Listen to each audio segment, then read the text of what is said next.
এখন থেকে আপনার প্রিয় সিরিয়ালগুলো ফ্রিতে দেখুন এক্সক্লুসিভলি শুধুমাত্র সান নেক্সটে। এখনই অ্যাপ ডাউনলোড করুন। যে নির্ভরশীল থাকবে না সেটা কি তুই নিশ্চিত করে বলতে পারিস? এই খোকা, কি হয়েছে বলতো? বিতানের ওপর ওর পরিবার নির্ভরশীল হতে যাবে কেন এখনই? কিংসুক আছে, অর্ণব আছে, আমরাও তো আছি। আমরা সবাই মিলেই তো একটা পরিবার। তুমিও দেখছি একদম বিতানের মতো কথা বলছো। মা সিরিয়াসলি ভাবো, দেখো সবকিছু এখন সুন্দর স্বাভাবিক চলছে বলে যে সারা জীবন সেটা চলবে সেটা তো নাও হতে পারে। তাই ভবিষ্যতের কথা ভেবেই আমি বিতানকে প্রস্তুত হতে বলছি।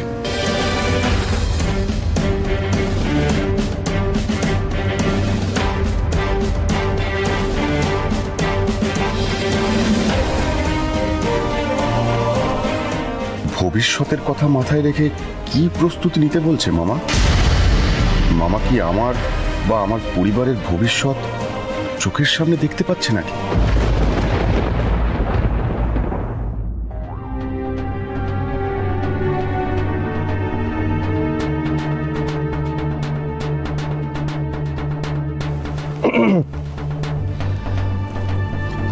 মনে হচ্ছে খুব প্রেশারের মধ্যে আছেন। নতুন কোনো কেস টেস এলো নাকি? প্রেশারের মধ্যেই থাকতে হয় আমাদের। তা তো বটেই। আপনারা হলেন গিয়ে আইনের রক্ষক। এই পুরো সিস্টেমটাই চলছে আপনাদের উপর ভর করে। আপনাদের চাপ তো থাকবেই, তাই না? দেখুন, চাপ আছে বলে আবার নিজের শরীরের খেয়াল রাখতে ভুলে যাবেন না। ছুটি ছাটা পেলে পরিবারের সঙ্গে আশেপাশে একটু ঘুরে আসবেন, কেমন? এই তো আমার বন্ধুর একটা রিসর্ট আছে মৌসুমী আইল্যান্ডে। যদি আপনি রাজি থাকেন তাহলে এই উইকেন্ডে আমি ব্যবস্থা করে দিই আপনার জন্য। উইকেন্ড তো এখনো দেরি আছে, তার আগে একটু কাজ সেরে নি। আপনাদের আর কিছু বলার আছে? হ্যাঁ মানে স্যার বলছিলাম যে ওই আমাদের কেসটা কত দূর এগোলো? আপনাদের কেস? ও, ইভান সান্যালের অ্যাক্সিডেন্ট কেস। তদন্ত এখনো চলছে, এক্ষুনি কিছু বলা যাচ্ছে না। ডিটেল পেলে জানাবো আপনাদের।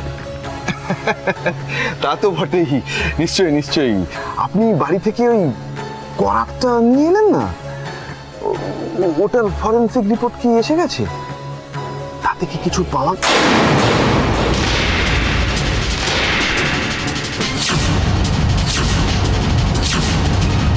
ইনভেস্টিগেশন এখনো শেষ হয়নি, তাই এই কেসের অন্য কোনো ডিটেল আমি আপনাকে দিতে পারি না, সেটা ইল্লিগাল। না স্যার, না মানে ডিটেলে কিছু শেয়ার করতে হবে না। ওই একটু ইনফরমেশন, মানে আগে আপনি যেরকম আমাদের ইনফরমেশন দিতেন ওইটুকু দিলেই হবে আর কি। প্রেশারের কারণে আপনি বাইরে যেতে পারছেন না তো কি হয়েছে, এখানে একটু আমোদ প্রমোদের ব্যবস্থা আমি করে দিচ্ছি। আপাতত আপনি এইটা একটু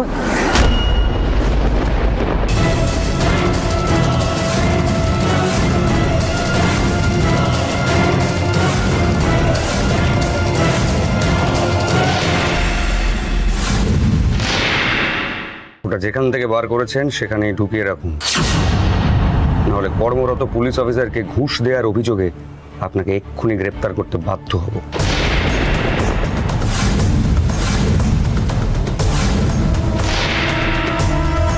হে মা, ছি, কি বলছেন কি স্যার? আমরা ঘুষ দিতে যাব কেন? এটা আমাদের তরফ থেকে ছোট্ট একটা গিফট। আসলে আপনারা এমন থ্যাঙ্কলেস জব করেন, প্লিজ আপনি কিছু ভুল বুঝবেন না। আপনার সঙ্গে আমাদের বন্ধুত্বপূর্ণ সম্পর্ক। সরি, কাজের জায়গায় কোনো বন্ধুত্ব আমি করি না, আর আপনাদের থ্যাঙ্কসেরও আমার কোনো প্রয়োজন নেই। কথাটা মাথায় ঢুকেছে? আমার মতন পুলিশ অফিসারের কাছে কিন্তু কথা মাথায় ঢোকানোর অনেক রকম রাস্তা আছে, যদি বলেন তো সেগুলো ধরি।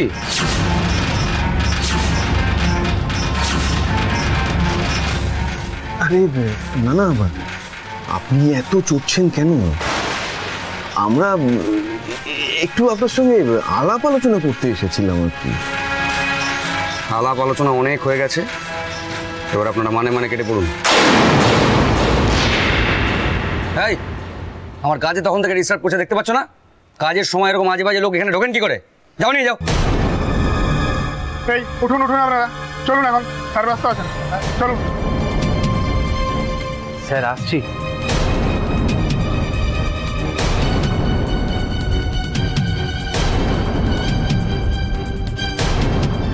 ইন্সপেক্টর আচমকা উল্টো সুরে গাইছে কেন? কেসটা কি? কেউ কি ওনাকে বশ করেছে?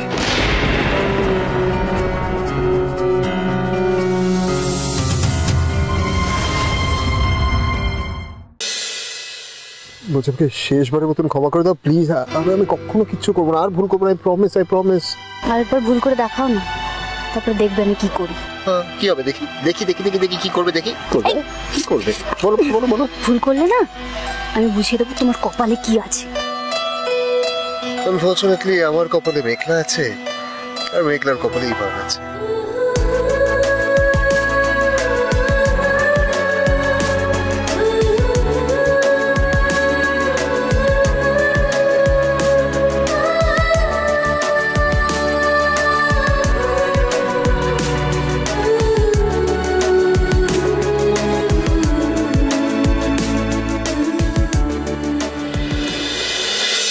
সকাল সকাল তোমার সঙ্গে দেখা করতে এলাম বলে তুমি আবার ভেবো না যে কোনো দরকারে এলাম।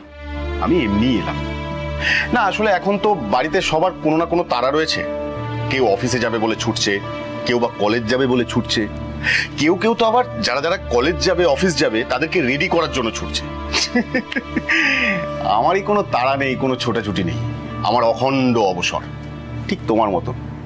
তাই ভাবলাম যাই একটু তোমার সঙ্গে গিয়ে গল্প করে আসি। শুনলে হয়তো স্বার্থপরের মতো লাগবে, কিন্তু এই যে তুই বললি না তোর অখণ্ড অবসর, এতে কিন্তু আমার লাভই হয় না। দেখ, তুই ছাড়া এ বাড়িতে আর কে আছে বল আমার সঙ্গে বসে দুদণ্ড গল্প করবে?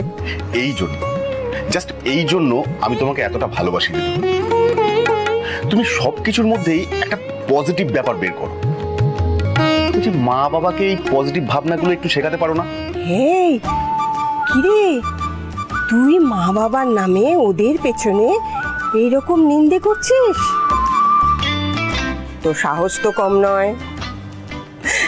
না দেখ, ওরা যে তোর পেছনে খিটখিট করে কেন, তোর ভালোই তো চায়। তুই চাকরি বাকরি করে একটা ঘর সংসার করবি, আর 5টা মানুষের মতন সুস্থ স্বাভাবিক জীবন কাটাবি, এটাই তো ওরা চায় বল। ও